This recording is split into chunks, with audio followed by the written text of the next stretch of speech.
Gagawin ni Attorney Allen ang lahat-lahat, maipanalo lamang niya ang kaso nga na hinahawakan niya dito kay Tomas. Hinanapan niya ng mali itong si Mia.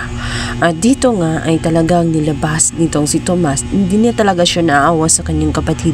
Nilabas nito ang dating history nitong si Mia kung saan dati itong nagsusugal at napasama sa barkada.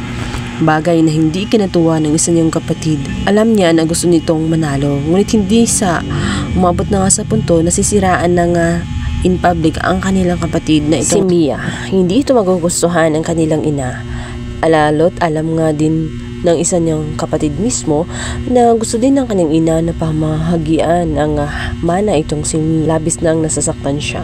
Sinabi nito na gawin na ang lahat kahit hindi na siya makatanggap ng pera mula sa lupa na ibebenta niya, wag lamang masiraan ang kanyang isang kapatid. Sa kabilang banda, hindi lamang itong si Mia ang nagkakaproblema sapagkat itulog si Era ay talagang pag-uusapan ni Rona at nitong si Frankie dahil na rin sa hindi na nakapokus ito sa trabaho, iba na ang kanyang pinaglalaanan ng oras at marami ng distraction. Nais pa naman sana na ipromote na nga siya sa kanyang ranggo. Samantala, hindi naman nakikinig itong si Era.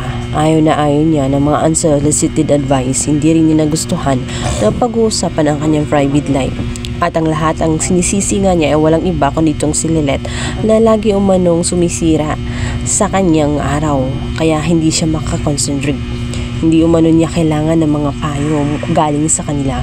Kaya naman itong si Frankie ay walang nagawa kundi lumayo na lamang kay Era. Hindi na niya mababago ang isipan ni Era dahil wala itong pinapaniwalaan at pinapakinggan kundi ito lamang siya sa kanyang career. Bukod pa roon, nawawala pa siya sa focus. Sa kabilang banda, isang sulat naman ang iabot nga nitong si Trixie kung saan doon na nga makikita na binaba na nga ang summon kung saan i-freeze na nga ang lahat ng ari-arian nitong si Era na pinamana nga ni Meredith dahil nga sa gustong mangyari nitong si Lilette. Kailangan hatiin ang mga mana. Kung kaya't nainis itong si Era at hindi na nagustuhan ang ginawa ni Lilette kung saan tuluyan na nga na kinalaban siya ng bonggang-bongga. Maging itong si Alon ay galit na galit din dito kay Lilette.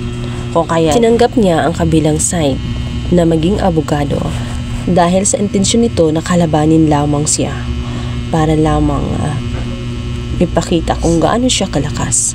Samantala, hindi naman nagustuhan ni Mia ang nangyari sa kanya kung saan mismong kapatid niya ang sumira sa kanya. Matagal na panahon ang nangyari kung saan nagkaroon nga siya ng issue at totoo na nagsusugal siya at napasama sa barkada. Ngunit yun ay pinagsisihan na nga niya. Hindi na dapat inungkat ng kanyang kapatid. Ngunit sabi nga ni Lilette, wala na talagang magagawa siya dahil kapag may kaso talagang gagawin ang lahat-lahat ng kabilang kampo nang sa ganon mapawalang sala lamang sila or manalo sila sa kaso. Talagang kakalkalin nila ang lahat ng baho para lamang magmukha silang malinis at silang papaniwalaan ng judge. Yun ang talagang focus nga nitong si Renan Allen. Gustong-gusto niyang maipanalo. Lalo't nakapangako siya dito kay Tomas at nabayaran nga siya ng malaking halaga. Kaya wala siyang choice kundi gawa ng paraan paano maipanalo ang kaso nga nitong si Tomas.